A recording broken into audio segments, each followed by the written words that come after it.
Hi, my name is Zisel Slepovich, and I'm extremely proud and happy to present Volume 2 of Musical Treasures from Sofia Magid's Jewish collection, which are klezmer tunes from Belarus and Ukraine that I have researched, transcribed, annotated, and arranged. Together with Volume 1, this completes the 92-piece edition.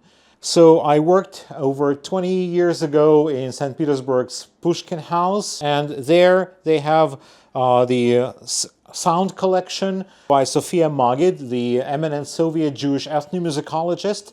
And Jewish collection represents one of the most important, if not the most important parts of her sound collection. The instrumental tunes, which constitute these two volumes, are really representative of the northern Ukrainian and southeastern Belarusian Jewish musical tradition of the Litvak Jews. And now you can purchase it, you can play it solo in ensemble, you can teach it, use it in theater, film. So you can purchase that from zisel.bandcamp.com. There is also a B-flat version that I will have ready to ship just in a few days. So you can pre-order those, actually order these already, from zisel.bandcamp.com. That's zisl.bandcamp.com.